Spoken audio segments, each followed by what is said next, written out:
जय श्री कृष्ण दोस्तों, life style with God में आपका स्वागत है। दोस्तों, यहाँ पर हम श्रीमद् भगवद गीता के चौथे अध्याय का अध्ययन कर रहे हैं, जिसका नाम ज्ञान कर्म संन्यास योग है। आज हम 12वें और 13वें श्लोक का अध्ययन करेंगे। भगवान ने कहा कि मनुष्य सब प्रकार से मेरे ही मार्ग का अनुसरण करते हैं। इस बात पर यह जिज्ञासा होती है कि फिर लोग भगवान को ना भजकर अन्य देवताओं की उपासना क्यों करते हैं। इस पर भगवान कहते हैं, कांक्षन्तः कर्मणां सिद्धिं यजन्त इह देवताः क्षिप्रं हि मानुषे लोके सिद्धिर्भवति कर्मजा। चौथे अध्याय के 12वें श्लोक में भगवान श्री कृष्ण अर्जुन से कहते हैं कि इस मनुष्य लोक में कर्मों के फल को चाहने वाले लोग देवताओं का पूजन किया करते हैं, क्योंकि उनको कर्मों से उत्पन्न होने वाली सिद्धि शीघ्र मिल जाती है। इस श्लोक में यह भाव दिखलाया गया है कि यज्ञ आदि कर्मों द्वारा इंद्रादि देवताओं की उपासना करने का अधिकार केवल मनुष्य योनि में ही है, अन्य किसी योनि में नहीं। कर्मों का फल चाहने वाले लोग देवताओं का पूजन किया करते हैं, क्योंकि उनको कर्मों से उत्पन्न होने वाली सिद्धि शीघ्र मिल जाती है।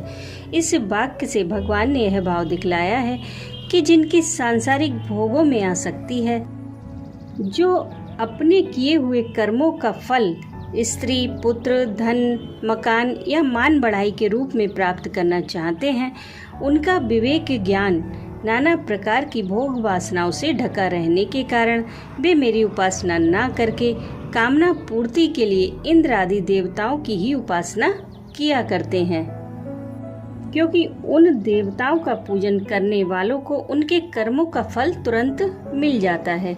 देवताओं का यह स्वभाव है कि वे प्रायः इस बात को नहीं सोचते कि उपासक को अमुक वस्तु देने में उसका वास्तविक हित है या नहीं। वे देखते हैं कि कर्मानुष्ठान की विधिवत पूर्णता कैसे हुई है। सांगोपांग अनुष्ठान सिद्ध होने पर वे उसका फल जो उनके अधिकार में होता है और जो उस कर्मानुष्ठान के फल रूप में विहित है, दे ही देते हैं। किंतु मैं ऐसा नहीं करता। मैं अपने भक्तों का वास्तविक हित अहित सोचकर उनकी भक्ति के फल की व्यवस्था करता हूँ। मेरे भक्त यदि सकाम भाव से भी मेरा भजन करते हैं, तो भी मैं उनकी उसी कामना को पूर्ण करता हूँ, जिसकी पूर्ति से उनका विषयों से वैराग्य होकर मुझ में प्रेम और विश्वास बढ़ता है। अतएव सांसारिक मनुष्यों को मेरी भक्ति का फल शीघ्र मिलता हुआ दिखाई नहीं देता, और इसलिए वे मंद बुद्धि मनुष्य कर्मों का फल शीघ्र प्राप्त करने की इच्छा से अन्य देवताओं का ही पूजन किया करते हैं। 9वें श्लोक में भगवान के दिव्य जन्म और कर्मों को तत्व से जानने का फल भगवान की प्राप्ति बतलाया गया। उसके पूर्व भगवान के जन्म की दिव्यता का विषय तो भलीभांति समझाया गया, किंतु भगवान के कर्मों की दिव्यता का विषय स्पष्ट नहीं हुआ। इसलिए अब भगवान अपने सृष्टि रचना आदि कर्मों में कर्तापन, विषमता और स्पृहा का अभाव दिखलाकर उन कर्मों की दिव्यता का विषय समझाते हैं। चातुर्वर्ण्यम मया सृष्टम गुण कर्म विभागशः तस्य कर्तारमपि मां विद्या कर्तारमव्ययम्। चौथे अध्याय के 13वें श्लोक में भगवान श्री कृष्ण अर्जुन से कहते हैं कि ब्राह्मण, क्षत्रिय, वैश्य और शूद्र, इन 4 वर्णों का समूह गुण और कर्मों के विभाग पूर्वक मेरे द्वारा रचा गया है। इस प्रकार उस सृष्टि रचना आदि कर्म का कर्ता होने पर भी मुझ अविनाशी परमेश्वर को तू वास्तव में अकर्ता ही जान। गुण कर्म क्या है और उसके विभाग पूर्वक भगवान द्वारा 4 वर्णों के समूह की रचना की गई है, इस कथन का क्या अभिप्राय है। अनादिकाल से जीवों के जो जन्म जन्मांतरों में किए हुए कर्म हैं, जिनका फल भोग नहीं हो गया है, उन्हीं के अनुसार उनमें यथा योग्य सत्व, रज और तमो गुण की न्यूनता या अधिकता होती है। भगवान जब सृष्टि रचना के समय मनुष्यों का निर्माण करते हैं तब उन गुण और कर्मों के अनुसार उन्हें ब्राह्मण आदि वर्णों में उत्पन्न करते हैं, अर्थात जिनमें सत्व गुण अधिक होता है उन्हें ब्राह्मण बनाते हैं, जिनमें सत्व मिश्रित रजोगुण की अधिकता होती है उन्हें क्षत्रिय, जिनमें तमो मिश्रित रजोगुण अधिक होता है उन्हें वैश्य, और जो रजो मिश्रित तम प्रधान होते हैं उन्हें शूद्र बनाते हैं। इस प्रकार रचे हुए वर्णों के लिए उनके स्वभाव के अनुसार पृथक पृथक कर्मों का विधान भी भगवान ही कर देते हैं, अर्थात ब्राह्मण पूजा पाठ आदि कर्मों में रत रहें, क्षत्रिय में शौर्य तेज आदि हो, वैश्य कृषि गोरक्षा आदि में लगे और शूद्र सेवा परायण हो, ऐसा कहा गया है। इस प्रकार गुण कर्म विभाग पूर्वक भगवान के द्वारा चतुर्वर्ण की रचना होती है। यही व्यवस्था जगत में बराबर चलती है जब तक वर्ण शुद्धि बनी रहती है। एक ही वर्ण के स्त्री पुरुषों के संयोग से संतान उत्पन्न होती है। जब तक विभिन्न वर्णों के स्त्री पुरुषों के संयोग से वर्ण में संकरता नहीं आती तब तक इस व्यवस्था में कोई गड़बड़ी नहीं होती।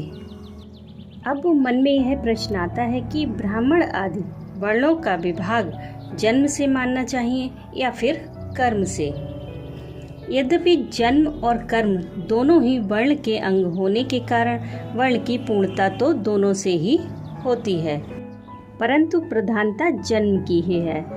इसलिए जन्म से ही ब्राह्मण आदि वर्णों का विभाग मानना चाहिए, क्योंकि इन दोनों में प्रधानता जन्म की ही है।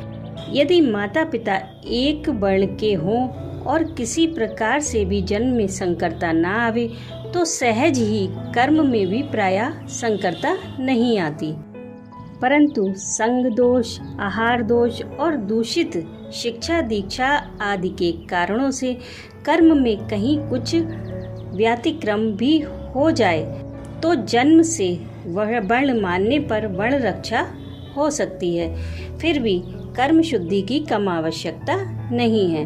कर्म के सर्वथा नष्ट हो जाने पर वर्ण की रक्षा बहुत ही कठिन हो जाती है, क्योंकि अगर जाति से ब्राह्मण होने पर भी यदि व्यक्ति के कर्म ब्राह्मणोचित नहीं है तो उसका कल्याण नहीं हो सकता। जगत के रचना आदि कर्मों का कर्ता होने पर भी तू मुझे अकर्ता ही जान। इस कथन से भगवान ने यह भाव दिखलाया है कि भगवान का किसी भी कर्म में राग द्वेष या कर्तापन नहीं होता।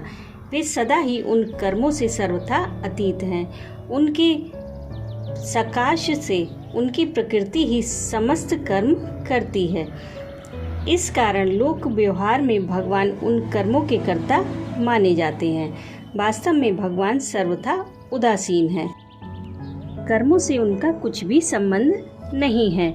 यही भाव दिखलाने के लिए भगवान ने यह बात कही है, जब फलाशक्ति और कर्तापन से रहित होकर कर्म करने वाले ज्ञानी भी कर्मों के कर्ता नहीं समझे जाते और उन कर्मों के फल से उनका संबंध नहीं होता, तब फिर भगवान की तो बात ही क्या है। उनके कर्म तो सर्वथा अलौकिक ही होते हैं।